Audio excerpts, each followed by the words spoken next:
So I would say to governments, to politicians, do your job. Don't discriminate. So we're hearing that Hussam Abu Safiya is in critical condition, that after the latest Supreme Court hearing that he was violently tortured, including with hammers. His lawyer was able to visit him a few days ago and said that his condition is critical, that he shows widespread signs of torture and abuse. And we know previously that multiple healthcare workers have been killed in detention. Their bodies have not been released. And fellow inmates who've subsequently been released report that they had been severely and violently tortured prior to their death. So that tells you that he's at risk of dying as a consequence of torture. He is one of hundreds of healthcare workers who have been detained, and all the healthcare workers who are released consistently report torture, physical torture, psychological torture, sexual torture.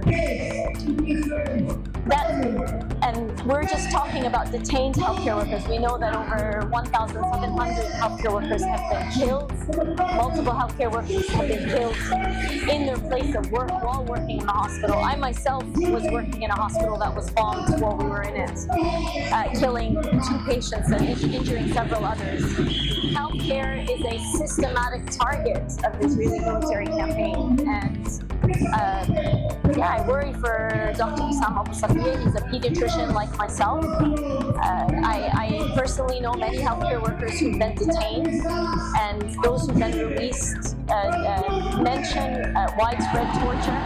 They're also worried for Dr. Abu Safiya. I think at a bare minimum, knowing what we know, we have an obligation to be speaking up about this. You know, I think governments in general, particularly in the West these days, governments are very selective in who they apply their principles and human rights and values to. So, if I told you that a pediatrician in the UK was taken from the hospital they were working in, that was bombed and destroyed, and that they've been in detention for over 500 days and tortured, there would be outrage. So why is there a Palestinian exception? What is it about Palestinian lives that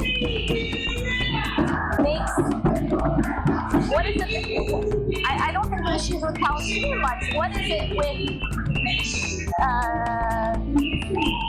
need to interrogate our own racism? Human rights are for everyone. International humanitarian law is for everyone. Protection of healthcare applies to all healthcare, not just a hospital in the UK or a hospital in the US or a hospital in Canada. So I would say to governments, to politicians, do your job. Don't discriminate who you grant your value system to, you know?